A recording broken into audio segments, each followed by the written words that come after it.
So today is day 5 of this amazingly long and drawn-out meme that we're doing. Day 5 is, if I'm not mistaken, talk about your definition of love. Oh crap. Insofar as I even have a definition, I mean, I thought this might be a better format, not only because I've got a lot of plans to, well, technically tomorrow, that will preclude me writing some long and drawn-out TLDR where I don't really end up probably saying much.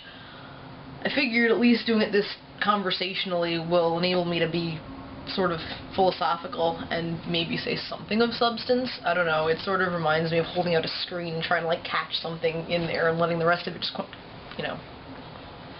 I don't even know what the hell I'm saying. I think I'm trying to draw some kind of comparison to a sieve.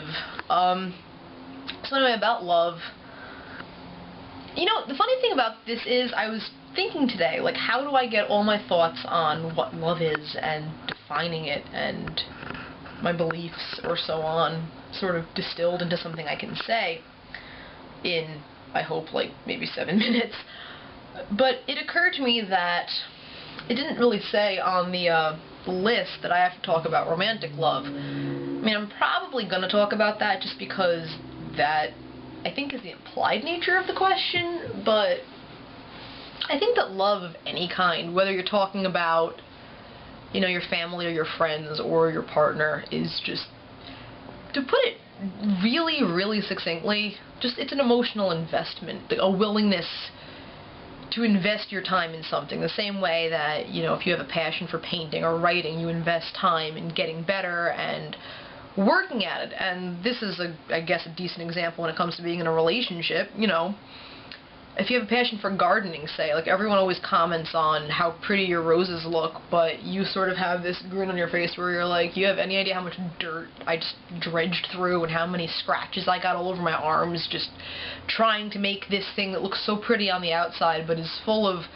you know, literal work, literal investment of time, resources, and energy. And it's kind of funny about that, because I think that love is something that we have a hard time defining generally for a reason. I mean, okay, we know it's separate from lust, we know it's separate from friendship, because the thing is, it's kind of both of those things plus more. It's like a weird alchemy. Like if you're in, I don't know, I'm just remembering, like, elementary school science class, they dumped the baking soda and the vinegar in a volcano and were like, watch it blow up. But, you know, I mean, it was a chemical reaction that made it do that, and, you know, I mean, love could be something similar on some level with, like, hormonal, you know, drives and whatnot. I mean, we definitely know that we have that. We want to have sex with somebody, or so on, or find someone appealing or prepossessing in some way. But, you know, I mean, love is like that plus X, like a weird equation, and you know what, I always sucked at math, so I think we're gonna leave it at that right there. But as far as the investment goes, I mean, if you have a physical connection with someone, that's great. We all have those, mostly. An emotional connection with someone is awesome. I mean, that person could either be your best friend, or if you've got all the other little bullet points checked off, they could be, you know, your lover or your partner. You know, there is an overlap, like, let's say, like, friends with benefits, if you have a relationship like that. But the actual act of loving someone more, I mean, you could love your friend and fool around with him or her, but it's a little different than what most people say when they mean love. It's, I guess it's on a different shelf. I don't know. I mean, the emotional investment is important. And no, it's not all pretty and wrapped up in a little bow. Like, you know, you grow up watching movies or being exposed to just the idea that, like, love is like a lightning strike that happens to you once in a lifetime, or some garbage like that, which isn't necessarily true. The thing about love is that the person who you love the most can piss you the fuck off the most. Like, for example, like, let's just say that there's just some behavior that irks the hell out of you in another person. Like, you'd make fun of another person, you'd roll your eyes, just give them the side eye to another person. But if someone that you care about, like a friend, does it, well, it doesn't seem to bother you as much, you know? Like, it is something you can forgive, or you could have a best friend who you've got very little in common with, but you still love them. I don't know. Additionally, something that wouldn't bother you if some random asshole did it could really piss you the fuck off if your lover does it. I mean, that is something that Eric and I have talked about a lot. It's because of, I mean, I like to parcel things out rationally, but the fact is that, I don't know, one of the cool things about love and other emotions is that it subverts it. I don't know. I got people. What the hell are you guys creeping into the hallway? What? Wait, don't film me. Why can't I film you? You hiding away? Because I realized that I have Diet Snapple, not Snapple. Well, you're a douche. World's ending. Hi, Jordan. What? I'm not Jordan. My name is Raphael von Spiegel. Christ. Alright, this is a wrap. Okay, sorry. So far, I think everything I was saying is sort of, you know, bear shit in the woods details at 11 caliber, but I think that, I don't know, maybe just the simplicity of how you could define love sort of precludes defining it, if that makes any sense, which I don't think it does, but I think that love is a big old mixture of things, one of which is the persistence to endure, because like I was just saying, I think, if the person, because you care about them, because you've got just this weird alchemical reaction towards them for whatever reason, you know, pisses you off that much because you care about them, like, you know, the little, like, again, like, I don't believe in being irrational or jumping the gun or doing retarded things in relationships, but, you know, if the person actually angers you, and it happens to be something that if some random person did it, you probably wouldn't give a damn, but you don't like it coming out of the person who you've sort of invested all your time in, you're just like, listen, you oaf, stop now.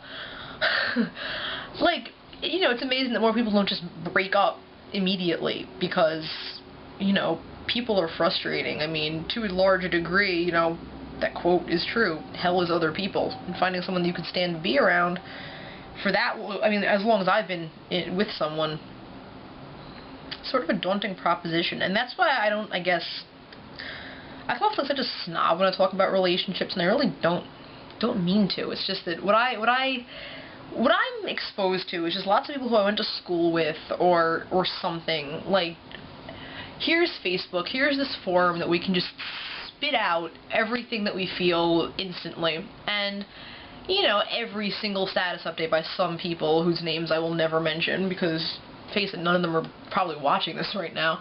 It's just like, oh, here's my relationship, heart, partner's initials, date we began going out, which is like always 3 weeks ago or something, and it's just like, I don't know, no wonder none of this lasts. Like, because people have this thought that they, I guess, come up with. I mean, granted, when I was a kid, I loved Disney movies, as I'm sure a lot of other little girls are exposed to that stuff. Just the problem is that some of them believe it to the point where, believe that, I guess, that brand of love that's presented to them or whatever, to the point where they get all, like, wistful when they hit their teens, and they're like, where's the boy who's going to be the equivalent of this for me? And so all these ideas, like, there's only, like, one person for you ever, and if the person that you're with breaks up with you, the world's gonna end, and, you know, like, love is the only thing that makes you worth it in a relationship. And, like, me and everyone I knew, like, when we were younger, when we were little, like, 13-year-olds, sort of subscribed to this notion, but,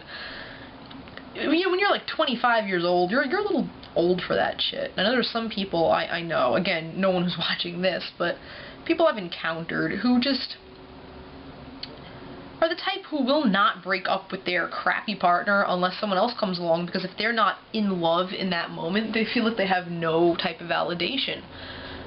And I think that a lot of the common notions just spread around about love are kind of harmful. Like, I think the idea that you fall in love with someone, like you fall down the stairs, and then everything will be blissful from hither to yon for the rest of your relationship, and if you have any problems, well, gee, they're not compatible with you, therefore it must not be love. I mean, just, I don't know. I mean, again, it sounds snobbish, but just people are sometimes just so interested, I think, in instant gratification. Like, just absolute instant, right now. To the point where maybe it wasn't like that years ago, but it sure as fuck is now. And I don't know, I think people think that if they've got to put any effort into something, it's obviously fake love, or, well, that's a little bit of a lame term to put it on, but you know what I mean. Like, it's not true. This is not their one special soul. I wasn't sure I was going to say soulmate or snowflake, but both work well in context. And, you know, we've got to just drop this person and look for that right person as if you're looking for the, I don't know, you lose a mitten and you're looking for the pear. Like, it's not what love is. I mean, I honestly believe that you find someone that you really, really work with and want to invest time in and want to get to know better. And again, yeah, there's that spooky alchemy taking place, and maybe it doesn't take for everyone. I mean, on paper, there could be somebody awesome who you should totally gel with. I mean, I've had that experience with talking really fast. I've had that experience with friendships. Like, on paper, there was someone who I totally should have gotten along with, and it's just like, no. It could be like that, you know, when you're looking for a prospective partner also. But the fact is, I think that if you do invest your time and get to know someone and think, hell, this is someone who I'd like to see more of, who I'd like to actually speak to, who I don't think I'd get bored of in 2 seconds, you know, time can, you know, once you know them more, I mean, hell, I don't know, I'm not articulate about this. I don't know why I decided that doing this would be a good idea, aside from, I guess this is the equivalent of what you'd get if you were talking to me about it, but I mean, I've always kind of had a romantic, capital R, not lowercase, sensibility about most things, but I do believe in love. I just don't believe it's as widespread, prevalent, and ready to grasp as apparently most people, especially women, that I know seem to think. And if that makes me super realistic, I'd rather be realistic than constantly going after and grasping after something because the movies told you that this is how guys think, but this isn't how guys think. And I don't know, fantasy, reality, 2 different things, folks. And I wish that most people were smart enough to sort of realize that Hallmark cards are like, you know, all this supposed sentiment distilled into 2 lines. It doesn't necessarily mean that this is what you need with another person. If you have something that doesn't necessarily fit into that little box, that you don't know how to love, or aren't really in love, or this is not the right person for you. I mean, I don't know. I think that there's so many people out there, again, I'm rambling and I'm going to finish it off with this, who just, like, might literally just shit all over their partners who are otherwise fairly solid. I mean, granted, I haven't seen that many super solid relationships in recent memory, but I imagine this is true, that I don't know, somebody could take for granted a really otherwise non-offensive, decent person because they're not doing the gestures or they don't have the motives or whatever that they've seen in 10,000 different romantic motifs splayed all over something. I mean, that's why Valentine's Day exists. Any old way. Point is, I believe in love, but I believe in it as a genuine emotion, not some kind of plastic sentiment or some kind of quest that only the bravest can accomplish. I think people just sort of had realistic expectations and had just the sincere desire to connect with another person. Maybe more people would succeed. I don't know. It makes me sound like such a shithead, but that's the end.